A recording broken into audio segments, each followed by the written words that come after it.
hoy aquí a la Flaxo. Están todos y todas muy bienvenidos. Hoy tendremos una nueva conferencia del ciclo México ante sí mismo, escenarios e encrucijadas, con la participación del doctor Pedro Salazar Ugarte, quien hoy nos va a presentar la charla Orden y Desorden Constitucional en el México Actual. Y nuestra colega Karina Salovere será quien le dé respuesta a esta presentación. Quisiera hacer una breve reseña de nuestro ponente el día de hoy.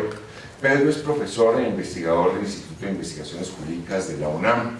Aparte de que ha sido una persona muy vinculada con esta casa, ha participado en decenas de tutorías, de presentaciones, ha sido miembro del comité de evaluación. Gracias a su trabajo, pues tenemos el nivel que tenemos y eso le agradecemos muchísimo, ¿no? Y pues quisiera comentarles que Pedro Salazar Ugarte es licenciado en Derecho y es doctor en Filosofía Política, es investigador de tiempo completo en el Instituto de Investigaciones Jurídicas de la UNAM, desde 2003, de donde también fue secretario académico. Y ha sido secretario de su consejo interno durante el mismo periodo. Es miembro del Sistema Nacional de Investigadores 3. Es profesor de Teoría de la Constitución, Teoría de la Democracia y Derechos Humanos en la Facultad de Derecho de la UNAM. Ha impartido cursos de doctorado, maestría en diversas instituciones de educación superior nacionales e internacionales. Ha sido profesor invitado en las universidades de Turín, Aosta y Siena en Italia y en el Centro de Estudios Políticos y Constitucionales de Madrid. Ha desarrollado estancias de investigación en Italia y en Argentina. Es miembro del Seminario de Teoría Constitucional de América Latina, el CELA, auspiciado por la Universidad de Yale. Ha participado en seminarios e impartido conferencias en México, Estados Unidos, Alemania, Argentina, Uruguay, Chile, España, Italia, Venezuela, Paraguay. Bueno, en todas partes, ¿no? Y entre sus libros se encuentran Derecho y Poder, Derechos y Garantías, del año pasado, Crítica de la mano dura, Cómo enfrentar la violencia y preservar nuestras libertades, ¿no? El Océano, publicado en la editorial Océano en el año 2012, La Reforma Constitucional de Derechos Humanos, un nuevo paradigma, que escribió coordinado con Miguel Carbonell también este año, entre otra enorme cantidad de publicaciones que tiene. Quisiera pues abreviar un poco el tiempo y decirle a Pedro que está otra vez bienvenido a esta su casa. Muchas gracias. Al contrario. Pues bueno, muy buenas tardes. Muchas gracias por estar aquí en esta sede, en esta ocasión y en esta conferencia. Para mí es un gusto estar, la verdad, en la Flaxo, lo saben mis amigos y mis amigas que están aquí y quienes me han invitado a lo largo del tiempo a distintas actividades que tienen que ver desde impartir clases, participar en comités, estar en discusiones, en debates, en fin, me siento en verdad en la Flaxo como en casa y por lo mismo agradecí mucho la invitación por parte de Francisco Valdés y agradezco mucho a Karina los comentarios del día de hoy y agradezco también a Pedro la hospitalidad. Traigo un texto que escribí, digamos, con la idea de esta conferencia, pero que no pienso leer, digamos, puntualmente porque termina siendo una exposición quizá poco pesada. Lo que haré será ir delineando, digamos, algunas reflexiones a partir de lo que traigo en una exposición que me decía Karina que dure poco más de media hora, no mucho más de media hora. De todos modos, seguramente tendremos oportunidad de intercambiar ideas hacia el final de la charla. Entonces, lo que no diga ahora, pues lo podremos quizá aclarar más adelante. Lo primero que quiero decir es una cuestión que es casi una banalidad, pero que es importante recordarla, que sería absurdo, me parece, ignorar el peso simbólico de la Constitución mexicana como documento fundacional del orden político y jurídico en el país.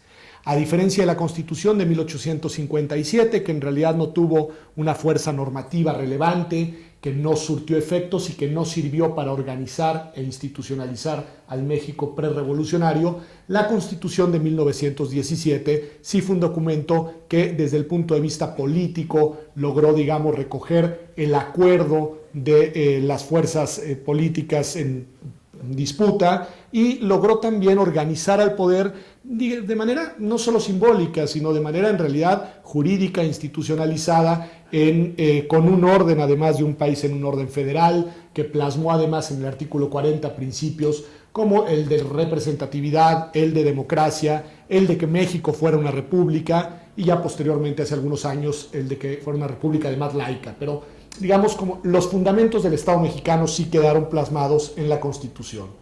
El otro dato importante es que no fue una Constitución cualquiera la de 17, y esto pues vale la pena recordarlo cuando estamos además a 3 años de su centenario. La Constitución mexicana de 17 sí fue un hito en el constitucionalismo moderno y fue reconocida como tal. Fue la primera constitución que reunió a los derechos de libertad con los derechos políticos y los derechos sociales, y que además introdujo, o más bien recuperó, la figura de los mecanismos de protección jurisdiccional a través del amparo, y que además organizó al poder, digamos, con la tradicional repartición tripartita de los poderes, y en ese sentido podemos decir que fue el primer documento constitucional precursor de lo que hoy llamamos democracias constitucionales. Y creo que vale la pena recordarlo porque fue un momento histórico y una coyuntura específica la que permitieron que esto surgiera, pero también fue de alguna manera una tradición constitucionalista que había madurado a lo largo de los años, la que permitió que este documento no fuera un documento constitucional cualquiera. A mí me gusta recordar que la Constitución alemana de Weimar de 1919 en una buena medida estaba inspirada en la Constitución mexicana de 2 años antes, y que en los debates constitucionales en Alemania el ejemplo de la Constitución mexicana era un ejemplo, digamos, palpable, pero además modélico. A las 2 constituciones les fue de manera muy distinta.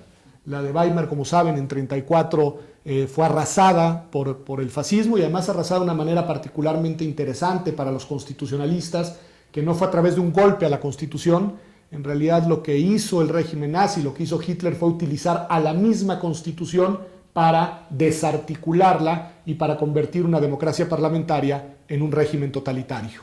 Y lo hizo a través de un artículo que era el 48 de la Constitución alemana, que era el que permitía la suspensión de los derechos y la suspensión de los poderes. Entonces, lo que hizo Hitler en realidad fue, utilizando la Constitución, suspender a la Constitución y abrir la puerta para el régimen nazista. Esa Constitución pues tuvo una historia breve hasta 1934 y ahí quedó. En cambio, la mexicana, que es una de las grandes, digamos, rarezas del constitucionalismo contemporáneo, se mantuvo en el tiempo. Y ha sido la misma Constitución la que ha permitido en algún momento la existencia de un régimen autoritario, que ha permitido una transición democrática y que ha permitido esta caótica y confusa democracia incipiente que tenemos hoy, pero ha sido el mismo documento constitucional el que ha permitido, digamos, esta evolución institucional en el país. Yo sostengo, lo he sostenido en los últimos meses, sobre todo desde febrero para acá, le he dado vueltas y creo que se sostiene, que me da la impresión que cada año lo que celebramos en los aniversarios de la Constitución es al documento de 1917, no a la Constitución de 2014. Es decir, que en realidad conmemoramos un documento que tiene ese valor simbólico, ese valor político, y que sin duda merece, digamos, ser recordado como un momento importante, no solo en la historia política y jurídica de México, sino en la historia constitucional del mundo, digamos, o del mundo occidental, ¿no? El segundo punto, que como Karina es buena amiga, ya me hizo ver sus notas y sé que me lo va a criticar, que quiero sostener, es el siguiente. Es así somos nosotros. Así somos, o sea, ya me adelantó los golpes y tuve la tentación de no leer esa parte y así dejar su crítica de fuera, pero no, le voy a entrar. No, es una cuestión, digamos, en fin, un eje de reflexión que se me ocurre que sigue teniendo sentido para pensar la Constitución mexicana hoy, que es el siguiente. Es muy banal, muy boviano, además, esta idea de que el derecho y el poder son las 2 caras de una misma moneda, ¿no? Que al ordenamiento jurídico, sin la dimensión del poder, pues en realidad pues se vuelve únicamente un conjunto de normas que prometen organizar situaciones y coordinar acciones, pero que no surten efectos de ningún tipo, y que también el poder sin el derecho pues es pura fuerza, ¿no? Y en ese sentido la articulación derecho y poder pues es una articulación propia de cualquier Estado, pero sobre todo es una articulación que adquiere un sentido especial en lo que llamamos estados constitucionales. Esta idea de que cualquier Estado moderno es necesariamente jurídico pues se sostiene empíricamente, y es así, para organizar a un Estado moderno requieres algún tipo de ordenamiento jurídico, pero eso no te garantiza que el derecho se coloque por encima del poder. Y la pretensión del constitucionalismo moderno es esa, es decir, es que el derecho domestique al poder, que las normas jurídicas no solo sirvan para organizar al poder y para, digamos, orientar su funcionamiento, sino que en realidad sean un instrumento verdaderamente normativo, que surta efectos y que uno de sus efectos más importantes es la de limitar a los poderes y la de garantizar espacios para que sean los derechos de las personas y no la lógica del poder la que guíe la convivencia social. En ese sentido, creo que vale la pena subrayar que esa es una pretensión del paradigma del constitucionalismo contemporáneo, que en realidad tiene su origen clásico. Yo cito aquí a Rousseau, pero pude haber buscado otros autores, y me gustó citar a Rousseau porque no es precisamente un liberal, pero es un autor que en esto lo tenía muy claro. Decía Rousseau: el más fuerte nunca lo es bastante para dominar siempre si no transforma su fuerza en derecho y la obediencia en deber. Es decir, esta idea de que al final contar con normas constitucionales, limitar a los poderes, constituye una condición de legitimidad del poder, pero también constituye un mecanismo que permite la duración en el tiempo del poder. Y esto nos obliga a pensar en las constituciones no nada más en su dimensión política y simbólica, sino en la dimensión que creo que en México menos hemos logrado que nuestra Constitución funcione, que es su dimensión verdaderamente normativa, efectiva. Esto lo ha dicho mucho recientemente el ministro Cosío y creo que tiene razón. El problema de nuestra Constitución es que no ha dejado de ser fetiche, no ha dejado de ser ahí un documento al que hacemos referencia porque, digamos, tiene y contiene muchos momentos y muchos procesos políticos, pero al final son pocos los actores que se la toman en serio en su dimensión normativa. Yo lo que sostengo acá es que en México esto es particularmente palpable. Durante los años del sistema de partido hegemónico, la Constitución en realidad sirvió como un instrumento de legitimación del poder, y lo que hizo la clase política gobernante fue apoderarse del discurso constitucional para neutralizar los efectos del discurso constitucional. Entonces, las libertades servían para la retórica desde el poder, los derechos sociales eran estas banderas programáticas del régimen revolucionario, y los derechos políticos estaban constitucionalizados y además ritualmente se utilizaban, pero no surtían efectos. ¿Sí? La gran característica del sistema de partido hegemónico, según Sartori, era esa. En México se celebraron religiosamente elecciones siempre, nunca dejaron de haber elecciones, pero en realidad el efecto del voto de los ciudadanos pues no era el de moldear o transformar, digamos, ni regular el poder ni quien accedía al poder. En ese sentido, la Constitución en su conjunto se volvió una especie de documento programático, pero no de documento normativo, no de documento efectivo. Creo que una de las maneras de evidenciar esto es la siguiente. La manera y la velocidad con la que la Constitución se podía modificar según cada programa político del gobernante en turno. Creo que es un buen dato. En el contexto del régimen de partido hegemónico, se aprobaron entre 1917 y 1997, año en el que la pluralidad llegó al Congreso de la Unión ya de manera competida, 137 decretos de reformas constitucionales.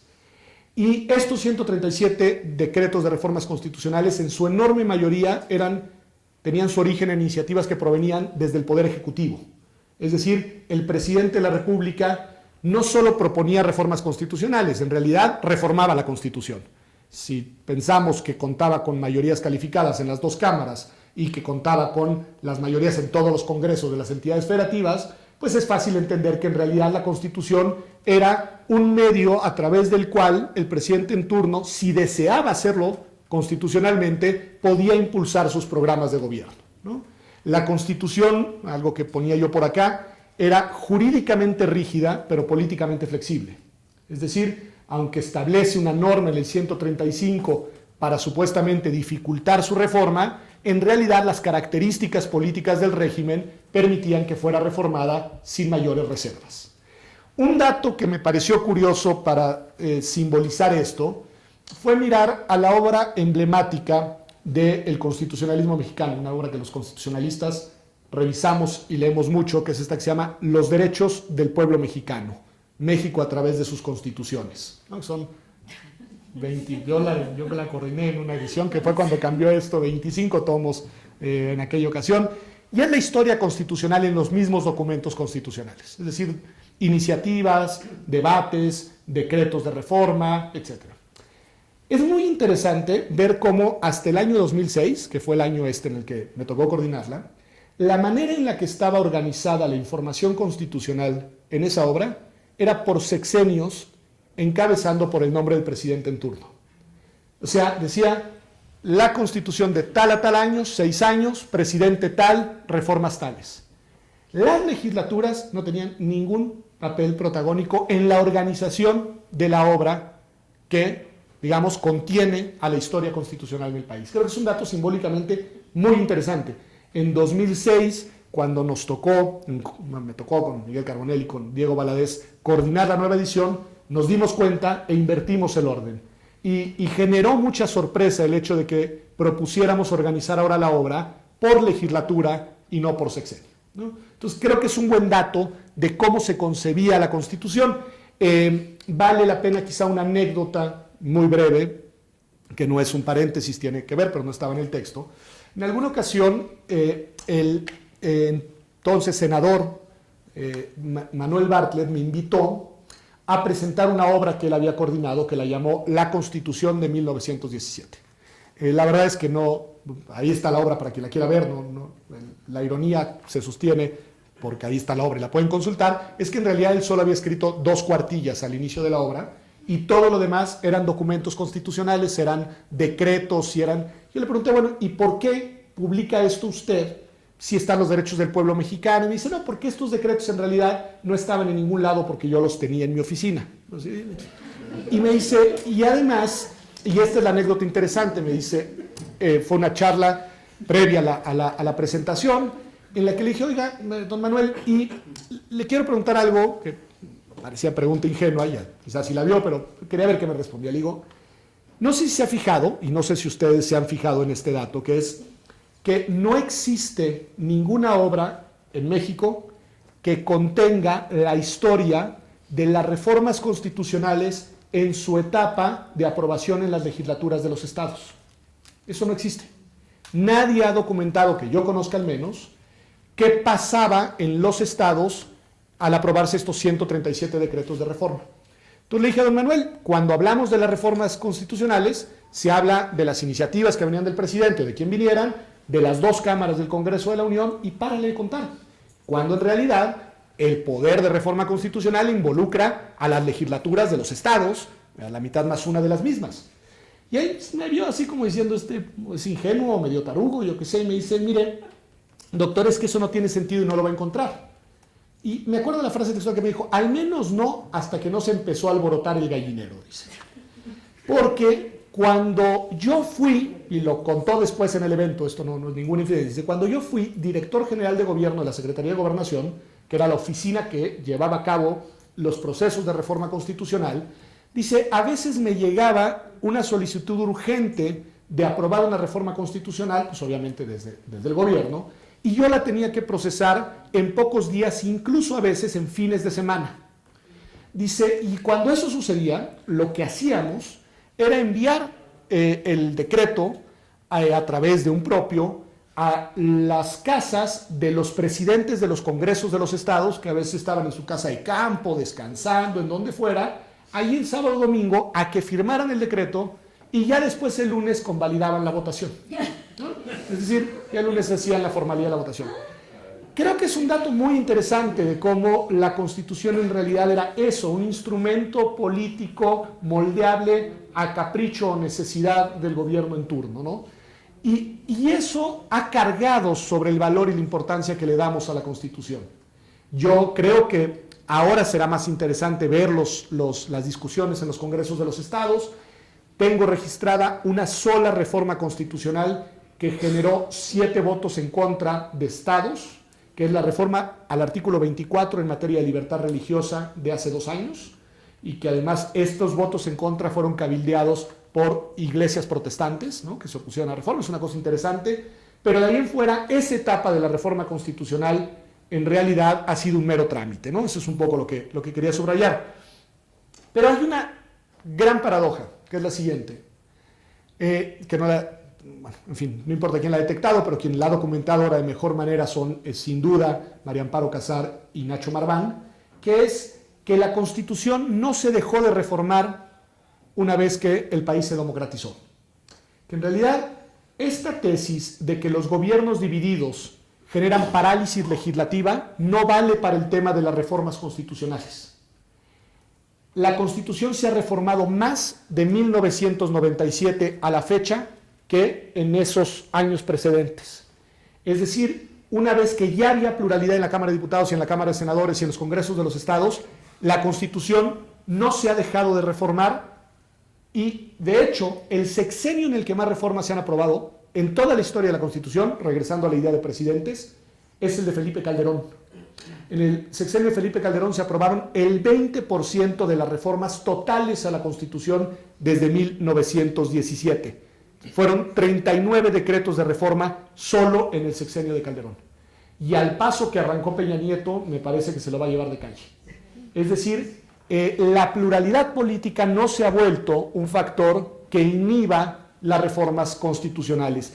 Y yo creo que esto nos debe de llevar a pensar cuál es la razón, porque supongo, y aquí es mucho para los politólogos, es decir, responde seguramente a lógicas distintas las reformas constitucionales en un régimen de partido hegemónico a la reformitis constitucional que nos separa en un régimen de democracia pluripartidista.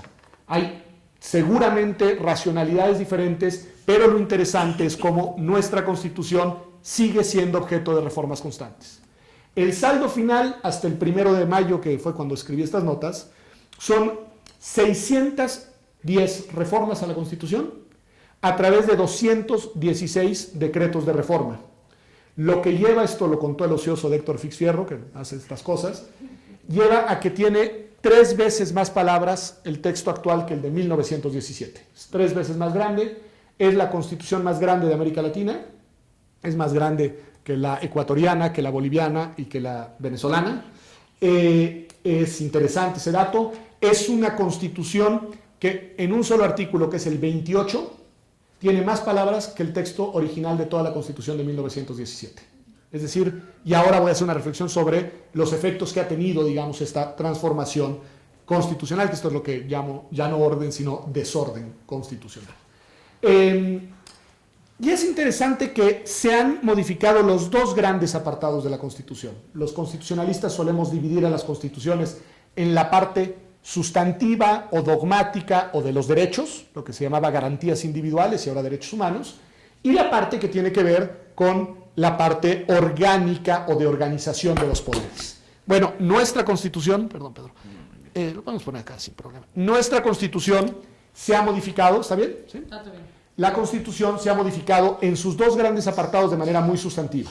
No los aburro con mucho detalle, pero sí quiero dar, digamos, algunos datos. La parte de los derechos humanos se fue modificando a lo largo del tiempo, los primeros 29 artículos, pero en realidad fue hasta 2011 cuando hubo una mutación relevante. Una mutación muy importante, la reforma constitucional de 2011 en materia de derechos humanos y acompañada de la de amparo, creo que no es errado calificarla casi como una reforma constituyente. Es decir, esa reforma sí cambió de manera muy relevante al texto constitucional del país y sí cambió de paradigma constitucional de manera creo que significativa. Solo el hecho de que a los derechos humanos se les llame por su nombre y ya no garantías individuales, y de que se establezca que los derechos no son otorgados por el Estado, sino reconocidos por el Estado, son 2 cambios muy importantes. Esto, por no detenerme demasiado, en la ampliación que supone el incorporar las normas de origen internacional en derechos humanos al rango constitucional, con lo cual se amplió la base de derechos de los que somos titulares de una manera muy relevante, expansiva. Es decir, ha cambiado mucho la Constitución en su parte de derechos. Y donde es curioso cómo ha cambiado es en la parte de los poderes. La otra parte, solo voy a señalar 3 cosas. Una de las grandes transformaciones tuvo que ver con la justicia. La Suprema Corte de Justicia del país, a partir de 89-90, pero sobre todo 94-95, pasó de ser una corte de legalidad, una corte de casación, a convertirse en un tribunal constitucional. Y eso ha tenido un cambio, ha tenido consecuencias de cambios muy importantes en materia judicial federal, que no ha permeado a los estados, pero podemos decir que ha habido una transformación en verdad sustantiva en uno de los 3 poderes de la Unión, que es el poder judicial. Si pensamos en el poder legislativo, los cambios han sido más políticos que de diseño. La Cámara que más ha cambiado en su integración es el Senado, y la Cámara de Diputados también cambió, sobre todo en 77 y en 86, incorporándose los 200 diputados de representación proporcional. Pero lo que quiero subrayar es que el poder legislativo, en realidad, la transformación en las dinámicas del poder legislativo no viene de su rediseño tanto como de la inclusión vía política de la pluralidad política en las cámaras. Es decir, lo que ha cambiado las dinámicas legislativas es más la política, la democratización de la política, que el rediseño institucional. No obvio que en una importante medida esta, digamos, pluralidad política institucionalizada ha dependido de la incorporación de los diputados de partido plurinominales y de los 32 senadores plurinominales. No lo obvio, pero quiero subrayar que no ha sido tanto una transformación en el diseño del legislador. El que ha cambiado mucho es el Ejecutivo, y a veces no lo vemos. Nuestro presidente es mucho menos poderoso de lo que era antes, y no solo porque la política le impone límites, sino porque se tomaron una serie de decisiones que fueron desarmando al poder ejecutivo en el país. Miren, hoy tenemos, no sé si esto es bueno o malo, hoy tenemos 11 órganos constitucionales autónomos. ¿Qué quiere decir esto? Que tenemos a los 3 poderes tradicionales, más 11 compañeros más de viaje. Ya quien quiere enseñar división de poderes en México y quiere enseñar solo Montesquieu, está perdido. Es decir, tienes en realidad que pensar una división de poderes muy distinta. Todos los órganos autónomos, todos, realizan todos, incluyendo la CNDH, ahorita los voy a enunciar, realizan funciones que originalmente tenía el Poder Ejecutivo, que tenía el Presidente de la República. La CNDH, que surgió además como una dependencia en gobernación, es una. El Banco de México, segundo. El INEGI y el INE, que antes era IFE, hasta hace algunos meses, son los 4 primeros, los de la primera generación de órganos autónomos. Y en los últimos años nos alocamos y ahí van los nuevos. Va el Instituto Nacional de la Evaluación Educativa, órgano constitucional autónomo que realiza funciones que antes realizaba el Ejecutivo. La Comisión Federal de Competencia Económica, una palanca poderosísima del Ejecutivo, autonomizada. El IFETEL, toda la política en materia de telecomunicaciones. El IFAI, que surgió también, no perdamos de vista, como dependencia del Ejecutivo y ahora ya es órgano constitucional autónomo. El Coneval, que no sé por qué le dieron autonomía, pero que es el mismo caso, y ahora todavía no entra en funciones, pero a partir de 2018 tendremos una Fiscalía General de Persecución de Delitos.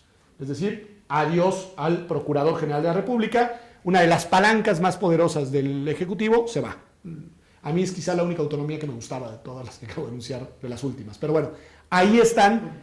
Eso hace una fragmentación complicada en el diseño institucional, porque además temo que no haya habido una planeación, o más bien estoy casi seguro que no la hubo en este rediseño, y creo que tampoco hay una coordinación. Yo lo que sostengo es que tenemos una constelación de autonomías sin un sistema constitucional. Es decir, todas estas autonomías están desarticuladas y creo que es un problema si miramos a la operación día a día del Estado mexicano hacia los próximos años. Bueno, ya voy, en verdad, perfilándome hacia el final. ¿Qué ha pasado con la Constitución con todas estas reformas? Bueno, ha pasado, yo traje 6 ideas de qué tipo de Constitución, con algunos ejemplos, nos ha quedado ya en la parte del desorden constitucional a través de las reformas. La primera, que era casi inevitable, pero que a los abogados todavía no terminamos de digerirla bien, que es, se ha vuelto una Constitución muy disputada por sus intérpretes.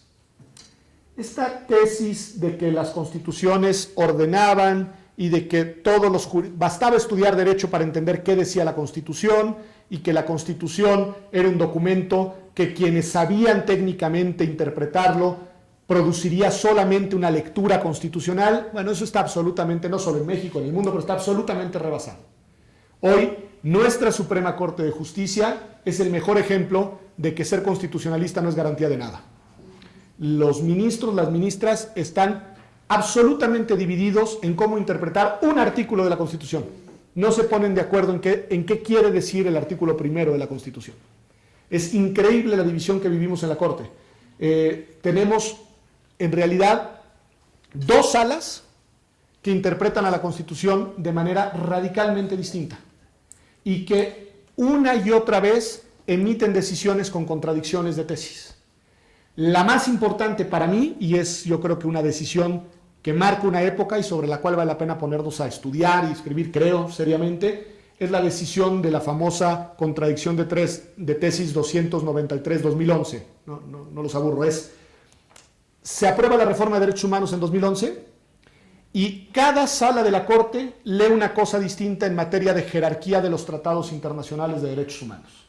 La primera sala dice, acá lo que quiere decir es que las normas de derechos humanos de fuente internacional son constitución y hablan incluso de bloque de constitucionalidad.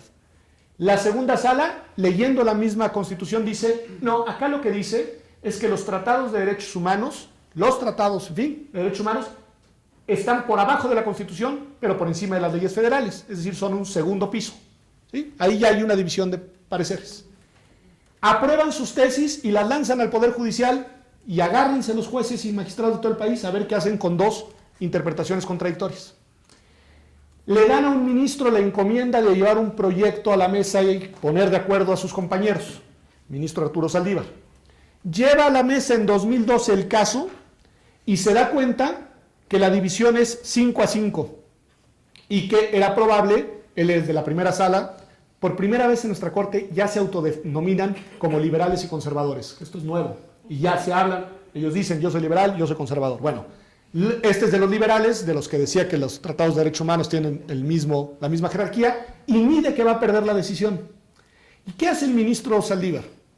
Retira su proyecto y dice lo vuelvo a presentar más tarde. Esperando, para que vean la política, lo que quiero meter acá es que la disputa de la interpretación es una disputa que genera mucha incertidumbre. ¿Por qué el ministro se lo lleva a su escritorio durante casi un año? Porque estaba esperando que cambiaran dos ministros de la Corte. Dice, se van a ir estos dos que son conservadores, que sí eran conservadores, Ortiz Mayagoitia y Aguirre Anguiano, y en una de esas entra uno nuevo liberal y entonces gano mi mayoría. Y le salió bien su cálculo. Nombraron a dos nuevos ministros, uno conservador y uno liberal, que es el ministro liberal en estos temas, en otros no mucho, pero Alfredo Gutiérrez Ortiz Mena. Y entonces el ministro Saldívar ya tiene su mayoría, vuelve a presentar el caso y cree que va a ganar. Y cree que va a ganar. Ojo, no. En verdad, permítanme subrayar qué es lo que quiero transmitir. Es decir, cómo en la interpretación, lectura, aplicación del texto constitucional hay mucha incertidumbre. Incertidumbre incluso en la sede de los constitucionalistas más expertos, que son los ministros de la Corte. ¿Sí? Y cómo esto genera incerteza, no certeza constitucional. Bueno, el ministro Saldívar lleva el caso y cuando parece que va a ganar la votación, uno de sus aliados lo abandona en el barco. Lo abandona en el barco y de la nada dice, no solo hay que votar cuál es la jerarquía de los tratados de derechos humanos, sino también hay que votar algo que no estaba en la discusión, que es qué sucede cuando en la Constitución hay un límite o una restricción a un derecho. Por ejemplo, el arraigo, que limita la libertad personal, o por ejemplo, la prohibición de que los ministros del culto ocupen cargos públicos. Es decir, ¿qué sucede cuando hay límites? ¿Dónde vamos a dejar a los límites? Y con eso este ministro liberal rompe el acuerdo, genera un pleitazo en la Corte, tienen que parar la sesión, se van un fin de semana a su casa y se ponen a negociar entre ellos. Y tienen que llegar a una negociación que logran con 10 votos alcanzarla, en la cual al final, cuando uno lee las tesis que aprobaron, no lograron resolver la contradicción de tesis. Ahí quedó, encapsulada. Se ganó mucho, yo creo que fue una gran decisión la de septiembre pasado, porque al final al menos aceptaron que los derechos humanos que provienen de fuente internacional sí son constitución. Pero al mismo tiempo dijeron, pero si hay una restricción en la Constitución, se estará a lo que dice la Constitución. Entonces es un sí pero no, ¿sí? Que es un avance sin duda. Pero esta Constitución disputada va a seguir siendo disputada. ¿Y qué va a pasar el próximo año que cambien 2 ministros de la Corte? Puede cambiar todas las fuerzas en este tema. Es tema muy, muy relevante advertir ese primer dato. Segundo punto, tenemos una Constitución esquizofrénica, con lógicas esquizofrénicas serias. En uno de los temas más delicados en el México de hoy, que es el tema de seguridad, de administración de justicia, de persecución del delito y de debido proceso penal. Pongo el ejemplo nada más de dónde está la esquizofrenia constitucional. Nuestra Constitución contiene el principio de presunción de inocencia, que es un principio liberal de todo Estado constitucional digno de ese nombre, y al mismo tiempo, en el mismo año, al mismo momento, se le metió a la Constitución la figura del arraigo, que el arraigo es lo más parecido a un secuestro institucionalizado. ¿Sí? El arraigo es el Estado te secuestra, te guarda en un cuartel de policía para investigarte, no porque te haya investigado. Estas dos figuras son absolutamente contradictorias y responden, una al derecho penal liberal garantista y la otra al derecho penal del enemigo, es decir, a dos tradiciones totalmente opuestas. Y entraron a la Constitución ambas en 2008, en el mismo paquete de reformas, ¿no? Entonces ahí tienes un tema de esquizofrenia constitucional, que también trae mucho desorden. El artículo 102, por ejemplo, tiene toda la parte de procuración de justicia y luego habla de las comisiones de derechos humanos, ¿no? Que esa es una cuestión quizá nada más de forma, pero que te habla también de un problema de lógicas constitucional. Tercer punto, tenemos una Constitución diferida a 2, 3, 4 tiempos. Miren lo que les quiero ejemplificar. En primera, así de fuerte como suena, en México no tiene vigencia una sola Constitución, sino que tienen vigencia 2 constituciones al mismo tiempo el día de hoy. La reforma penal de 2008, no voy a entrar a ahondar en el punto, estableció en un artículo transitorio lo siguiente, dijo, todas las nuevas normas en materia de derecho penal constitucionales, que son artículos muy importantes de la Constitución, ¿sí? 14, 16 y luego 20, 22, en fin, todas esas normas que acabamos de aprobar el día de hoy, eso dijeron los reformadores, entrarán en vigor en los distintos estados y en la federación al momento en el que cada legislatura apruebe la ley secundaria en materia de justicia, en materia de juicios orales, para simplificar el asunto. Con esa idea genial que se les ocurrió, inmediatamente activaron 2 constituciones en México. Y esto es gravísimo. Yo les recomiendo que si van a andar por el país en su auto, lleven la Constitución de 2007, lleven la impresa, y la de 2014, llévenla, porque depende en qué estado atropellen al pobre peatón, cuál de las 2 constituciones le va a entrar en vigor. Si lo atropellan, que no se los deseo, pero si lo atropellan en el estado en el que no se ha aprobado la ley secundaria, entonces saquen la Constitución de 2007, porque esas son las reglas que están vigentes. Si en cambio lo hacen en Nuevo León, en el Estado de México, en Chihuahua, donde ya se aprobó el sistema, entonces sí pueden sacar la de 2014 porque ya entraron en vigor. ¿Sí? Es decir, en verdad tienes una Constitución a 2 velocidades, que además la vigencia de la Constitución no depende de sí misma, sino de la aprobación de una ley que es inferior a la Constitución, que es una ley secundaria. ¿Sí? Y último dato de esto de la Constitución diferida. Métanse por favor a la página del Instituto de Investigaciones Jurídicas o de la Cámara de Diputados a consultar la Constitución vigente el día de hoy. Y en la Constitución van a encontrar un letrero que dice, así, si usted quiere ver la Constitución que ya contiene las normas de la reforma política aprobada en 2014, pero que entrarán en vigor en 2018, es decir, que todavía no tienen vigor, clique aquí. Y entonces ahí va a ver la Constitución que ya fue aprobada, pero que no es vigente en gran parte de su texto, sino hasta 2018. En cambio, si quiere ver la Constitución que es vigente hoy, en la cual estas normas que ya fueron aprobadas ni se las ponemos porque aunque ya fueron aprobadas todavía no surten efectos, entre por este lado.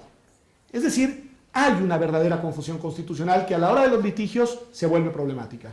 En materia penal, problemática en serio, porque pues, es una materia muy delicada, pero también, digamos, en todas estas reformas que ya aprobaron figuras y que se difirieron hasta 2018. tenemos una constitución, esto no sé, se me ocurrió, no sé si está bien la idea, una constitución que quiere ser mágica, digamos, porque es la única constitución en el mundo que tiene un apartado de artículos transitorios que quieren ser permanentes. Los artículos transitorios deberían de haber servido únicamente para decir cuándo entraba en vigor alguna norma y deberían de perder vigencia en el momento en el que el plazo se verifica. No, nosotros ya desplazamos el texto constitucional hacia los transitorios y en los transitorios regulamos materias.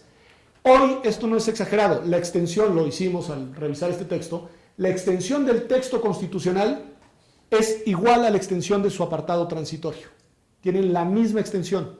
Y el apartado transitorio tiene normas sustantivas. Eso es lo que es grave, que se van a quedar ahí surtiendo efectos N número de años, ¿sí? Es gravísimo porque incluso nadie ha aclarado, yo creo tener una tesis, si los artículos transitorios son propiamente constitucionales o son secundarios, cuáles son los efectos. ¿Te sirve un artículo transitorio como base para declarar inconstitucional una ley? Yo digo que sí. ¿Te puedes amparar por se viola un artículo transitorio? Es decir, hay un problema. Hay un problema serio de diseño que no ha frenado, sino que reforma tras reforma se va agravando. Y última cuestión. Bueno, esta idea de que tenemos una constitución en algunos apartados estéril, promete cosas que no se cumplen, pero no solo porque no haya voluntad política, sino porque no existe la ley secundaria necesaria para aterrizar en políticas públicas lo que la Constitución contiene. Y esta sí ha sido una estrategia que aparece una y otra vez cuando hay momentos de presión política. Aprobemos una reforma constitucional, total, después no la reglamentamos y no surte efectos de ningún tipo. Derecho de réplica, artículo 134, materias bien importantes, están ahí en la Constitución, pero están absolutamente neutralizadas. No se ha aprobado una sola de las reformas, de las reformas o de las leyes secundarias que permitan, por ejemplo, regular a la reforma de derechos humanos de 2011. Ni una sola. Y de las últimas reformas constitucionales del presidente Peña, algunas de las más importantes carecen de ley secundaria y los órganos reguladores están teniendo que decidir bajando directamente decisiones de la Constitución.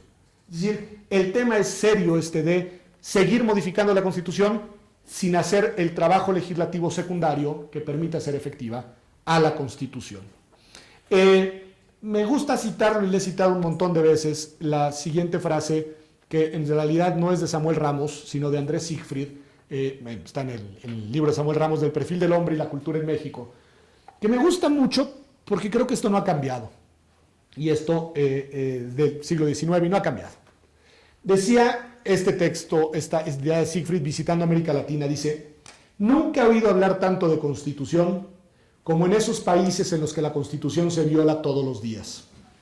Eminentes juristas discuten seria y concienzudamente la significación de los textos de los cuales los políticos se burlan. Y si uno sonríe, los doctores en derecho apuntan con el dedo los artículos que son la garantía del derecho. La ley no tiene majestad sino en las palabras. Yo creo que es, no sé si para toda América Latina vale, pero es el gran problema del constitucionalismo mexicano en temas muy relevantes, y les doy un ejemplo y concluyo. Yo no sé si alguna de ustedes ha tenido, constitucionalista o no, la curiosidad, y si no los invito a que lo hagan, de leer el decreto emitido por el presidente Peña Nieto con el que nombró al comisionado Castillo en el estado de Michoacán. Es un decreto que no tiene fundamento constitucional alguno, en un tema delicadísimo, como el de haber enviado una especie de virrey a gobernar un estado. Los dos fundamentos que menciona el presidente de la República es el artículo 89, párrafo 1, que se refiere a la facultad reglamentaria. Vayan ustedes a ver por qué. Y luego el artículo 21, en el que se establece de manera genérica que todos los poderes del país tienen la obligación de garantizar la seguridad pública. Esos son los dos artículos constitucionales. Habiendo dos artículos de los que pudieron haber echado mano, que no me gusta ninguno de los dos, pero que ahí están en la Constitución. El artículo 29 que permite la suspensión de garantías. Es una decisión que, insisto, no me gusta, pero que permitía una decisión de este tipo. Y otro artículo que es el 119, que permite a la federación hacerse cargo de los poderes de una entidad cuando la entidad lo solicita. Y no solo el gobernador, sino que tiene que ser aprobado por el Congreso de la entidad. Esos dos artículos no están mencionados en el decreto, y no solo no están mencionados, sino que no se utilizó ninguno de los dos. ¿Qué quiero decir? Que la decisión de haber mandado al comisionado Castillo es abierta, franca y totalmente inconstitucional. Con los efectos que tiene, que ese señor es la autoridad que ejerce la violencia institucionalizada en el estado de Michoacán. José María Serna de la Garza, hablando sobre este tema, me hizo notar un dato muy interesante. Dijo, mira, esto es lo más parecido a la figura del jefe político del porfiriato, ¿sí? En la cual, cuando habían problemas de seguridad en alguna parte del territorio, Porfirio Díaz enviaba un representante para que pusiera orden y era su representante plenipotenciario con poderes para tomar todas las decisiones. Bueno, yo creo que Castillo es eso. Al final es el gobernador de facto sin ningún tipo de sustento ni fundamento constitucional. Eso es serio, es grave y no es que no me haga cargo del problema de seguridad, es que a los problemas hay que enfrentarlos en un Estado constitucional desde la Constitución y no dándole la vuelta o a pesar de la Constitución. ¿Qué hacer? Dije que concluía. Bueno, hay 3 escenarios en el debate constitucional mexicano de hoy. Pueden haber más, pero los que yo he oído, leído en estos años, meses, discutido con algunos colegas. Uno, pues todos lo sabemos, si no es un debate más político incluso que constitucional, tiene las dos caras, que es una nueva constitución. Estamos a 100 años, ya esta ya dio lo que tenía que dar, la hemos parchado demasiado, quizá es buen momento, dicen, de pensar en una nueva constitución. Yo creo que es interesante como planteamiento teórico, es académicamente fructífero, pero políticamente totalmente inviable. No veo las condiciones políticas, y si es verdad que las constituciones, como yo decía, son política y derecho al mismo tiempo, no veo la dimensión política hoy que permite un acuerdo, un pacto constitucional. ¿Sí? Hay países que lo están haciendo. Chile ahora está inmerso en un proceso de reconstitucionalización interesantísimo, y hace algunos años los 3 países que ya mencioné. En fin, no es imposible, pero no veo que ese tema esté en la agenda mexicana.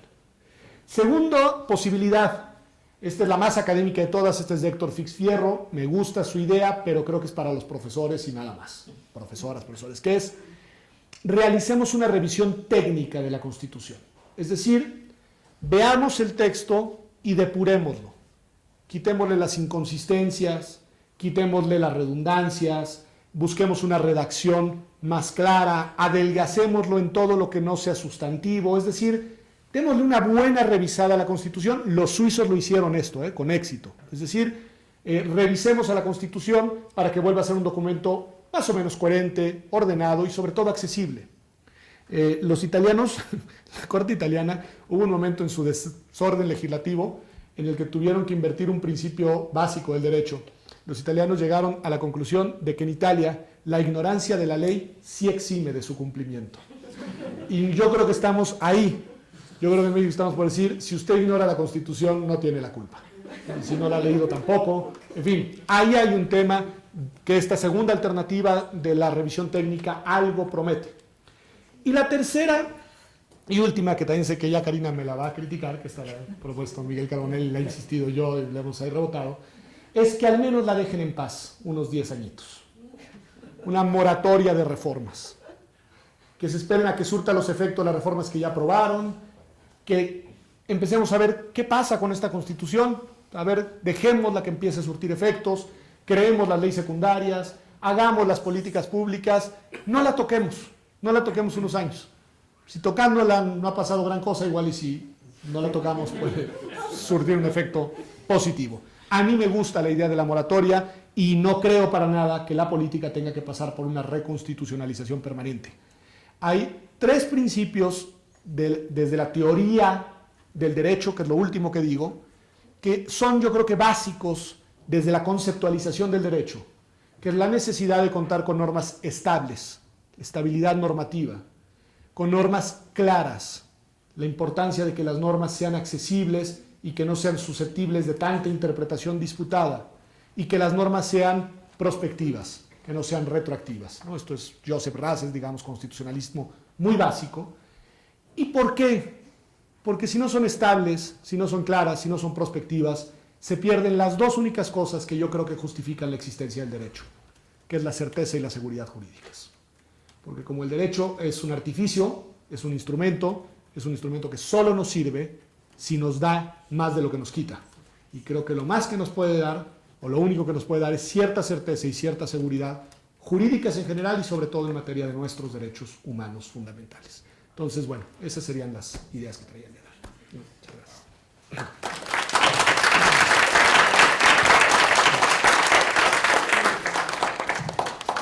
Ahora me toca la pluma. Bueno.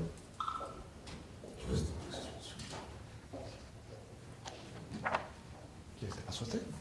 Sí. Pedro, pues muchísimas gracias.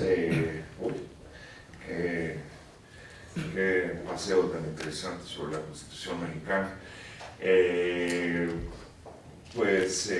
Ahora es el momento de la respuesta que, como tenemos diseñado en esta serie de conferencias sobre México ante sí mismo, escenarios y encrucijadas. Nuestra profesora investigadora Karina Sarovere va a hacer una respuesta. Quisiera leer una pequeña semblanza biográfica de Karina, ¿no? Ella es profesora e investigadora de tiempo completo en la Flaxo México. Sus áreas y temas de interés son la política jurídica, los derechos humanos, la movilización legal, la sociología del derecho y la teoría política. Es licenciada en Sociología por la Universidad de Buenos Aires, tiene una magíster en Sociología Económica por el Instituto de Altos Estudios Sociales de la Universidad Nacional de General de San Martín y es doctora de investigación en Ciencias Sociales con especialización en Ciencias Políticas por esta casa, ¿no? Es miembro del Sistema Nacional de Investigadores con el nivel 1. Es autora del libro La política desde la justicia, Cortes Supremas, Gobierno y Democracia en la Argentina y México. Ha sido directora científica de la edición en castellano del Diccionario de Derechos Humanos, Cultura de la Ciudadanía en la Era de la Globalización. Y en este momento está trabajando en un libro sobre las políticas judiciales de los derechos humanos. Entonces le dejo a Karina la respuesta a esta intervención. Muchas gracias. Muchas gracias, Pedro, por la introducción. Muchas gracias, Pedro, por tu conferencia. A mí siempre es un gusto comentar a Pedro Salazar porque me siento continuando un diálogo que inició hace muchos años y que no ha dejado de ser fructífero. Así que muchas gracias por tomarte el tiempo y venir a Flaxo a compartir con nosotros tus ideas. Yo creo que Pedro no lo puede decir, pero después de escucharte yo creo que México no tiene constitución. O sea, si las constituciones, yo te pregunto, si las constituciones tienen que tener valor político y valor normativo, y la Constitución mexicana ya sabemos que no tiene valor normativo, y tampoco valor político, porque el valor político está dado por un pacto fundante, un acuerdo fundante, yo creo que no tenemos constitución. Si no tenemos constitución en México, en el sentido teórico de la palabra, el problema es de los constitucionalistas, de los politólogos o de quién. Creo que ahí es donde tenemos que pensar en conjunto y ahí voy hacia los temas que teníamos planteados con este ánimo, a ver, si no tenemos efectivamente constitución, porque lo que tenemos es una banalización del uso político sin un proyecto subyacente y una ausencia de valor normativo, porque la Constitución, si se modifica todos los días, pierde el valor normativo. Yo creo que gran parte de la disputa política mexicana, que en otros lugares se manifiesta en la producción legislativa, en la producción de leyes, aquí se plasma en el texto constitucional. Entonces hay un desplazamiento, me parece, de la política legislativa hacia la política constitucional, por eso digo que no hay constitución. En este sentido, yo tengo preparados así, 3 comentarios, uno más teórico y los otros un poco más aplicados. El contexto, el planteo teórico, ¿no? Pedro nos decía, las constituciones tienen 2 funciones básicas. Una función política, es decir, plasman un acuerdo político, un gran acuerdo sobre hacia dónde se quiere ir políticamente. Y, estoy pensando, por ejemplo, en la Constitución de Sudáfrica, post-apartheid, ¿no? Donde hay ahí plasmado un acuerdo político de qué quiere ser Sudáfrica después de este momento. O la Constitución española, ¿no?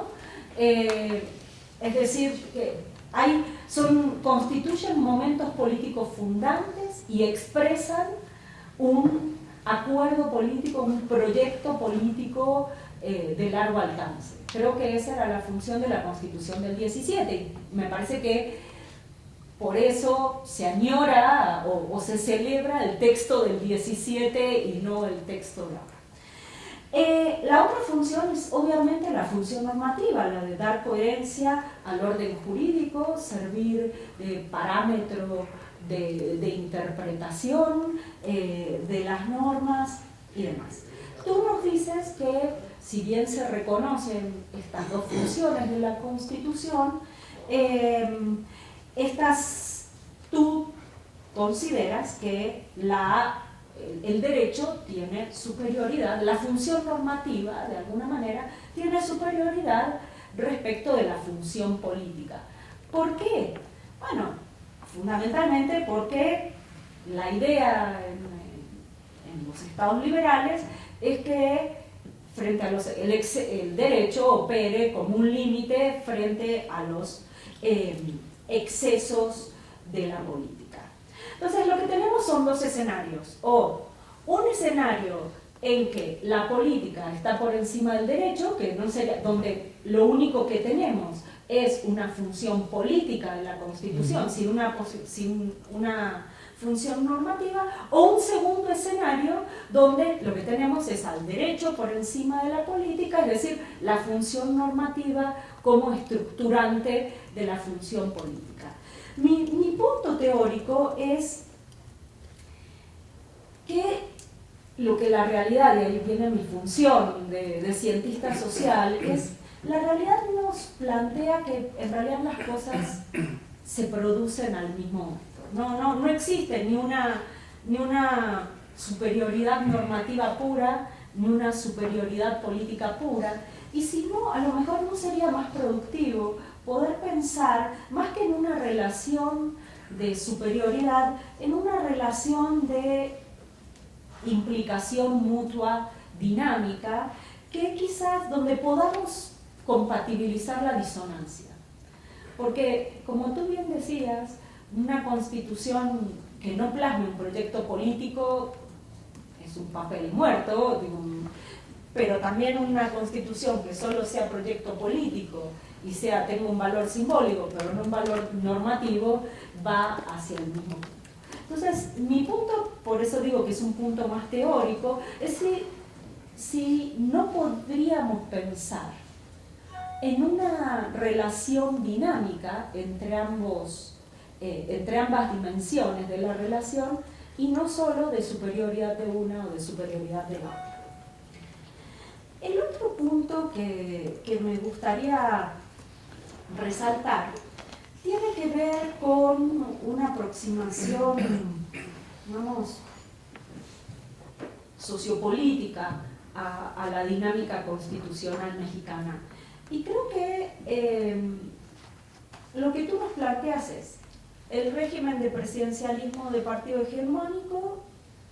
Uno de los recursos que tenía era la reforma constitucional, ¿no? Cuando realmente agotaba otros recursos y ya necesitaba pasar los límites, a diferencia de otros países como Argentina, ¿no? Donde, por ejemplo, hacían golpes de Estado, aquí se reformaba la Constitución. Eso es interesante. Pero parece que esto no ha cambiado con el proceso de transición democrática. Entonces, quizás esto hay que pensarlo más como una inercia de la relación entre derecho y política en México, como una inercia estructural, donde efectivamente esto es parte de la manera en que se relacionan el derecho y la política, y no podemos desconocerlo. Quizás el peor error que podríamos cometer desde el punto de vista de pensar cómo resolver este problema es decir, bueno, que esto no sea así cuando vemos que hay evidencia muy fuerte acerca de que esto es así. Entonces, creo que si esto es así, el desafío de los constitucionalistas, pero también de los politólogos, o los que por lo menos estudiamos la relación entre política y derecho, es pensar cómo compatibilizar la fuerza política y la normativa de la Constitución. Ya que la fuerza normativa creo que no se va a reencauzar, sino es parte de una refundación política, de un nuevo acuerdo político de largo plazo que implique qué significa la Constitución. Si esto no se discute, pues vamos a estar sistemáticamente utilizando, como tú mismo decías, a la Constitución como un campo de batalla. La Constitución hoy es un campo de batalla donde el PRD intenta meter esto, el PAN meter cierto punto de la reforma política, el PRI sacar la reforma energética, y la Constitución es un campo de batalla donde intentan plasmarse tres proyectos probablemente muy diferentes de país, pero con ausencia de una discusión sustantiva respecto de eso. Me parece que si esto lo tomamos como una característica fáctica, ¿no? como un rasgo de la manera en que transcurre la vida del derecho y la política en México, no deberíamos olvidarlo al momento de pensar las soluciones. Y finalmente el último punto es, bueno, nos describes una constitución exhausta normativamente, es decir, que perdió su fuerza normativa y banalizada políticamente. Es decir, lo digo yo, no lo dice Pedro Salazar, una constitución inexistente. Y eso lo digo yo. Y nos dices que la manera viable, que para ti la manera más viable de resolver esto es la moratoria. Ahora, mi pregunta es, ¿de qué manera, si aceptamos que el problema es la ausencia de balance entre la fuerza política y la normativa, y la fuerza normativa de la Constitución, que eso solo se daría con una discusión más amplia y consensuada de las grandes líneas hacia donde se quiere ir, ¿cómo consideras que la moratoria resuelve esto? A mí me parece que es una dilación que no pone en el centro de la escena el único, a mi criterio, ¿no? La única herramienta viable para resolver desde un punto de vista de política jurídica esta situación de desbalance en la que nos encontramos. Estos son nada más. Muchas gracias, Karina. Yo creo, Pedro, que o sea, con lo que acaba de decir Karina, yo creo que lo mejor sería que tú le respondieras a ella y abrimos el piso después para preguntas y respuestas. ¿Te parece? Con mucho gusto, y voy a ser breve. Lo primero que quiero decir es que a mí, en verdad, y esto no lo digo porque es en serio, a mí también me da mucho gusto esta discusión, este diálogo, no solo porque Karina tiene la agudeza y la solidez que tiene y que en todas las cosas que dice ya se quedan evidentes, sino porque además a la discusión con el constitucionalismo le aporta este mirador desde las ciencias sociales que creo que la desafía al pensamiento, desafía el pensamiento constitucional desde una manera particularmente interesante y nos pone a los que estudiamos al derecho en situaciones pues complicadas para responder, pero nos obliga a mirar desde otro lado y eso, más la solidez teórica de Karina, pues hace que responder estas tres cosas en 5 minutos sea prácticamente imposible. Entonces lo que voy a hacer es intentar, en unos casos evadir el bulto, en otros entrar y salir del punto clave, y en algunas cosas la solución más fácil en un debate, que es decir, estamos de acuerdo. Entonces, bueno, el primer punto, no puedo aceptar que en México no tenga constitución porque me quedo sin trabajo y me corren del Instituto de Jurídica.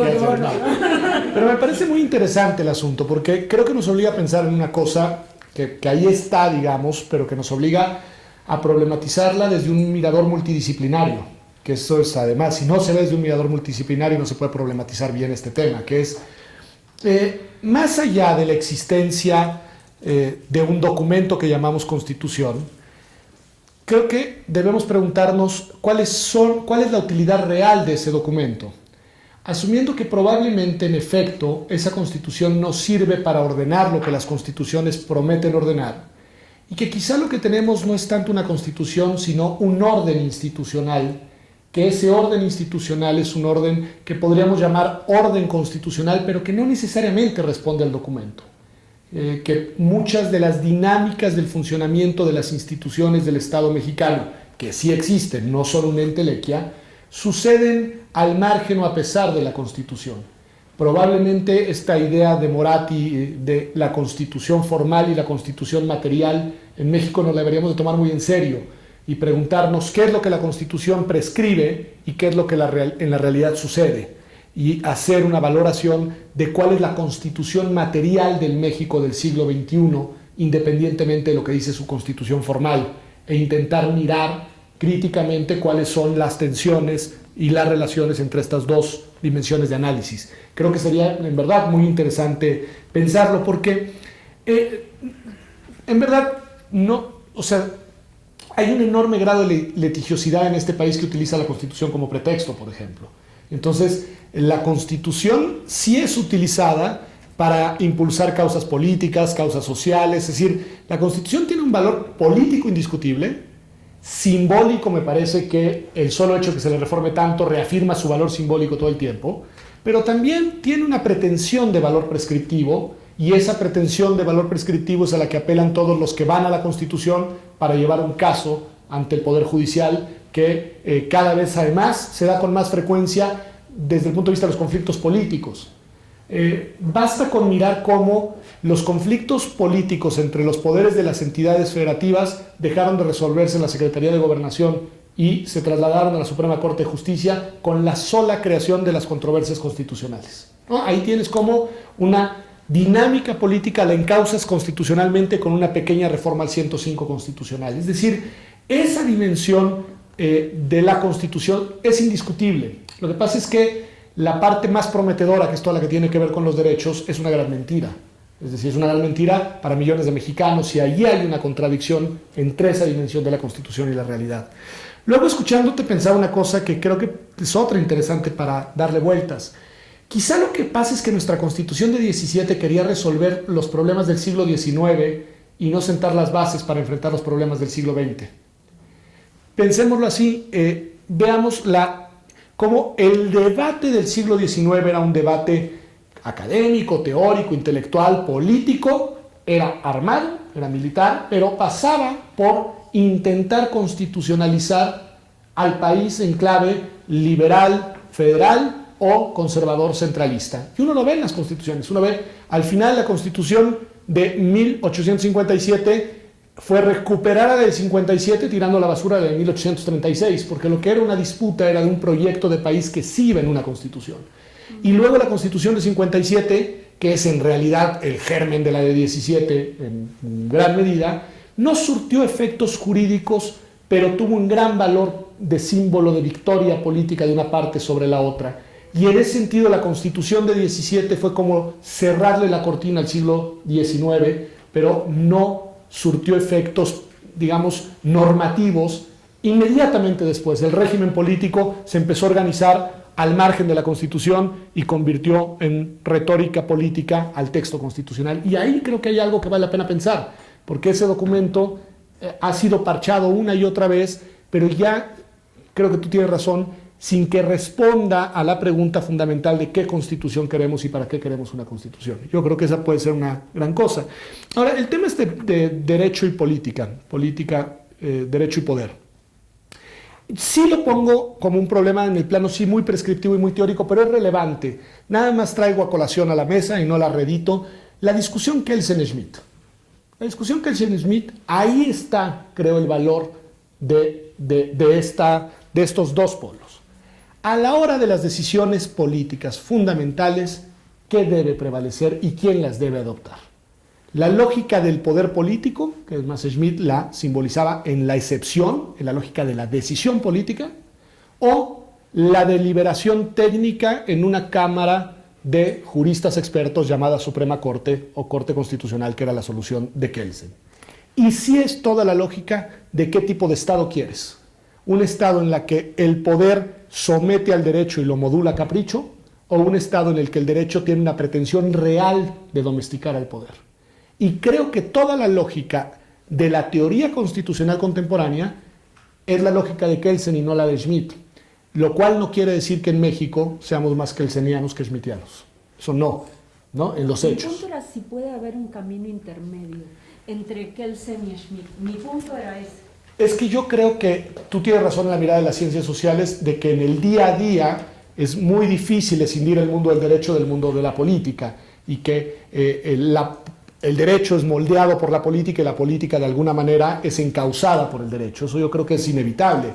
Y de hecho, no tiene sentido hacer una abstracción que algunos juristas quisieran hacer de imaginar, bueno, muy kelsenianamente desde el punto de vista de teoría pura del derecho, de imaginar el derecho como un universo en sí mismo que no interactúa con el universo de la economía, de la moral, de la política. Es decir, creo que esa es una pretensión de un positivismo equivocado.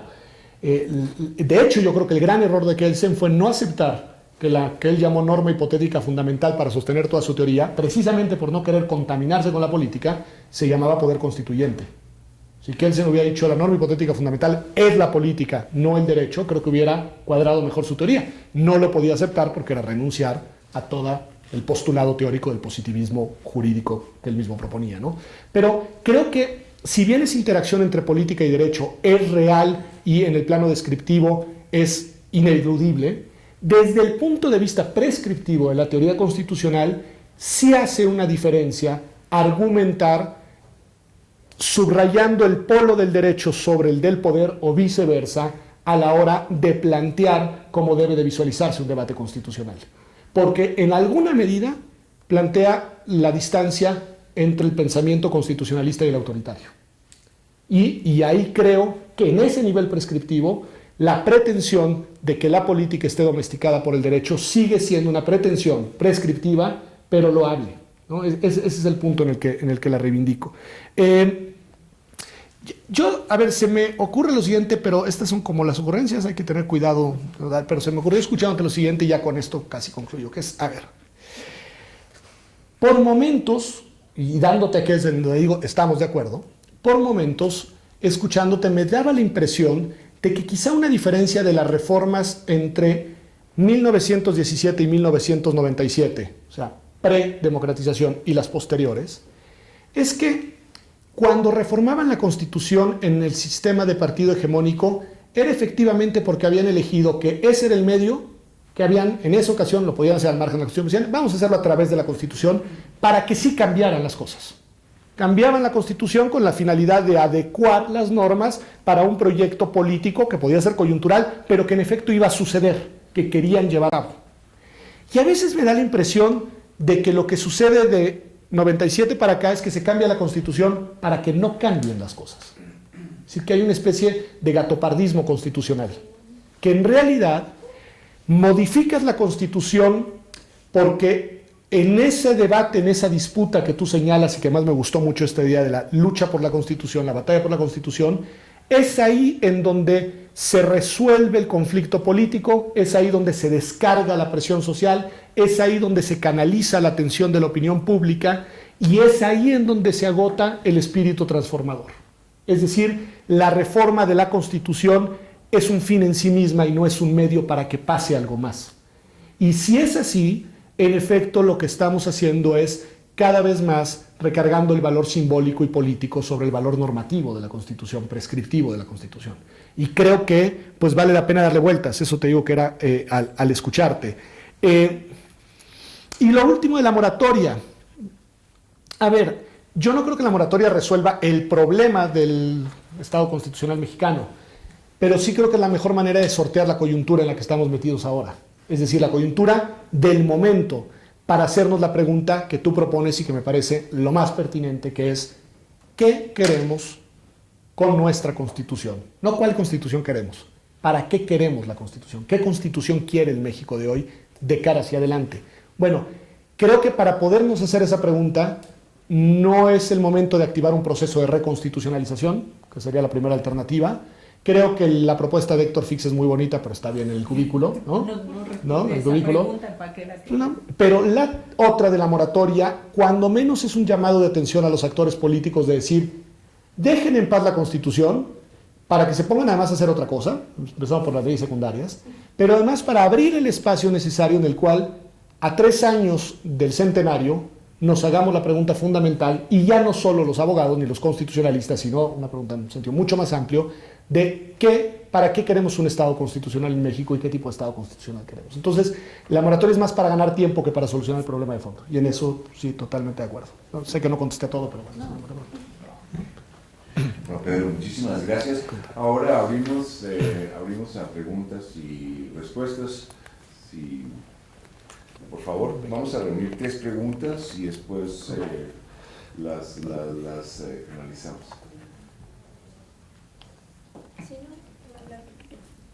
Gracias. Pues mi participación es más bien un comentario y me gustaría saber cuál es tu opinión al respecto. Justo respecto de lo último. A mí, al principio, en la primera participación del doctor Salazar, me parecía que la moratoria era la opción menos atractiva. Me parecía justamente que era la que menos atacaba el problema. Y creo que eso cambió con la participación de Karina, porque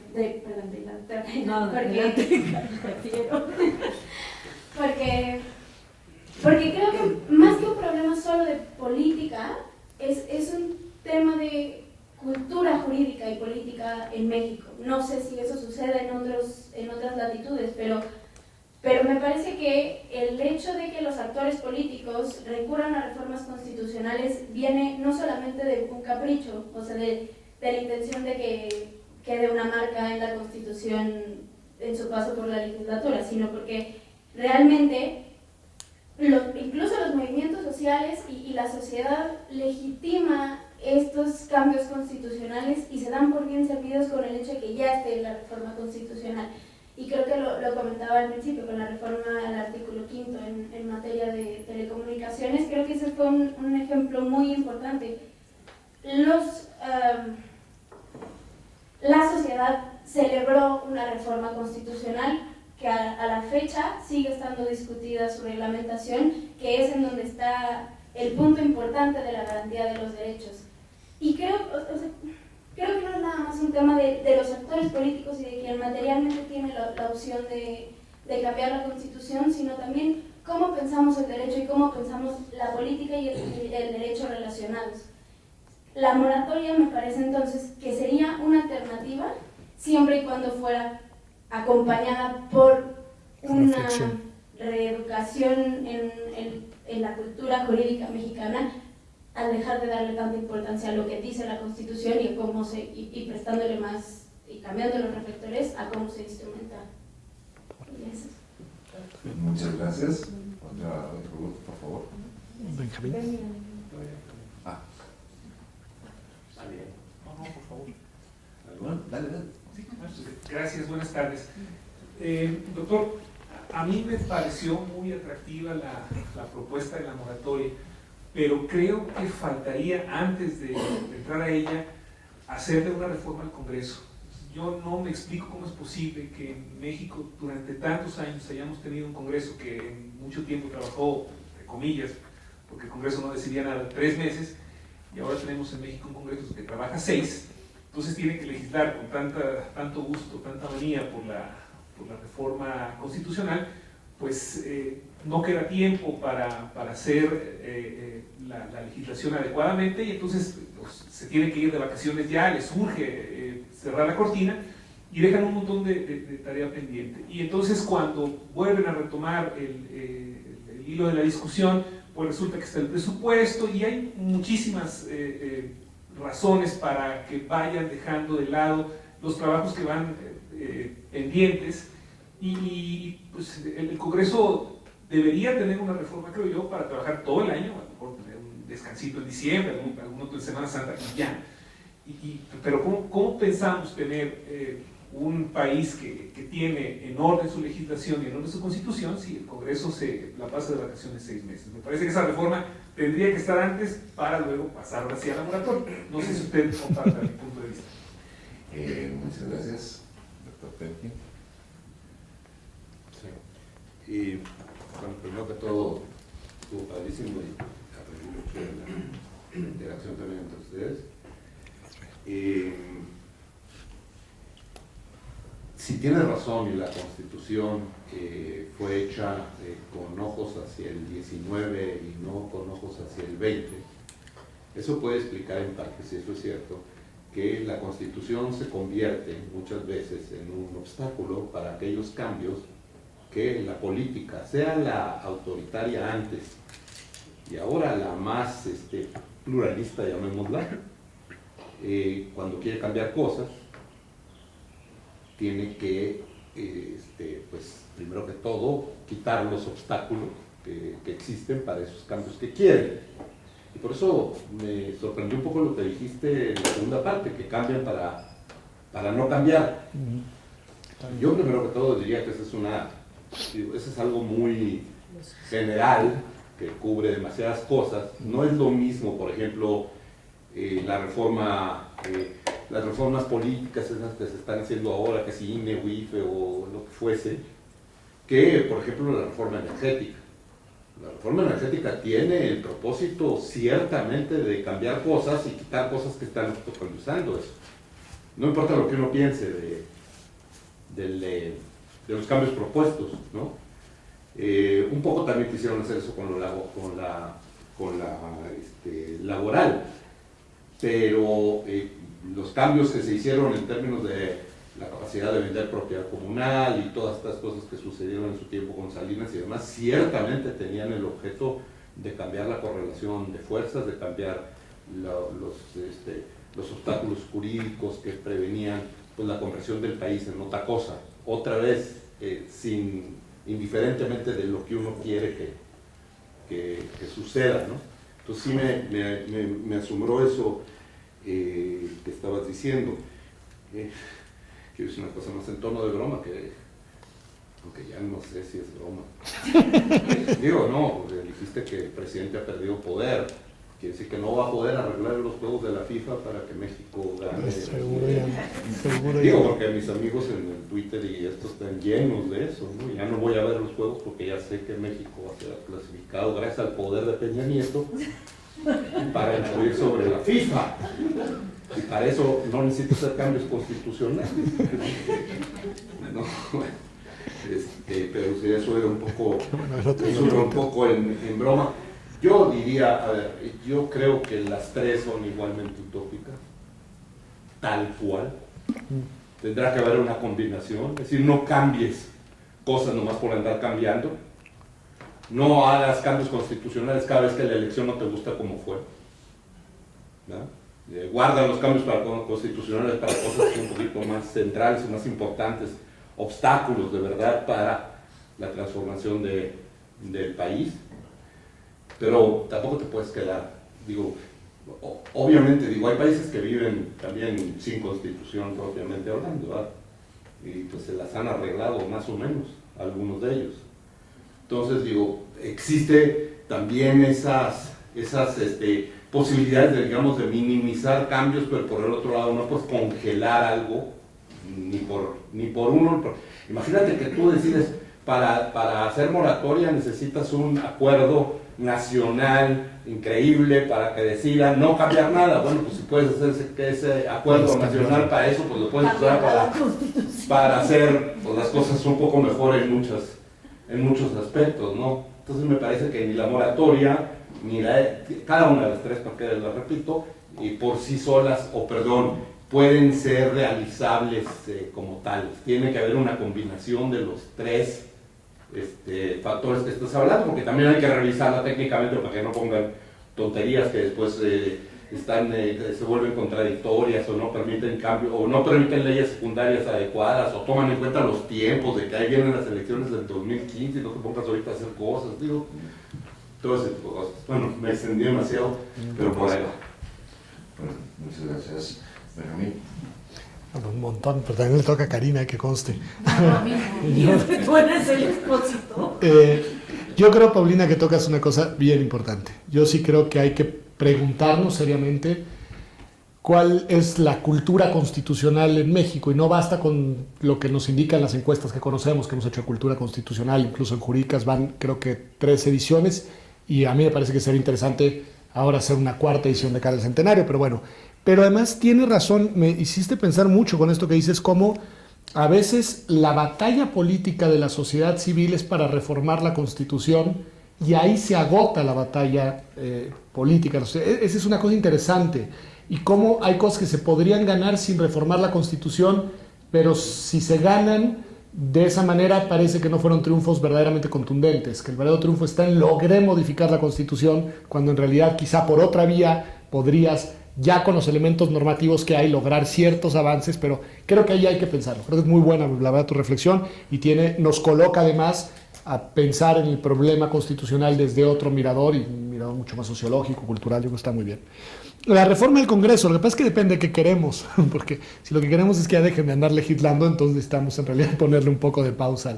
No, a ver, tenemos un mejor Congreso que antes, sin duda, y cuando uno se acerca a los legisladores hay que decir que hay también legisladores muy profesionales y que hay una pretensión de trabajo legislativo serio. Pero tenemos un legislativo en el cual las reformas no se debaten en realidad ahí. Esa yo creo que sería la reforma principal que habría que llevar a cabo. Sí es cierto que las reformas se pactan en otro lugar y luego se pasan por el Congreso. Y los legisladores, varios, los más serios, se quejan de que no hay una deliberación sobre temas sustantivos. Porque no la hay, porque no tiene sentido que la haya. Es decir, no tiene sentido que la haya porque en realidad lo que ya se acordó en comisiones es lo que ya va a pasar por el Pleno, y ya el debate en el Pleno es meramente simbólico. Y ahí quizá lo que pasa es también un problema cultural. Es un problema de cultura democrática, de deliberación, de aceptar que el cambio normativo debe de pasar también por una negociación verdaderamente política entre los legisladores y no entre las cúpulas partidistas. Ahí creo que hay un tema. El mejor ejemplo es esta reforma en materia de haber para el retiro de los magistrados electorales.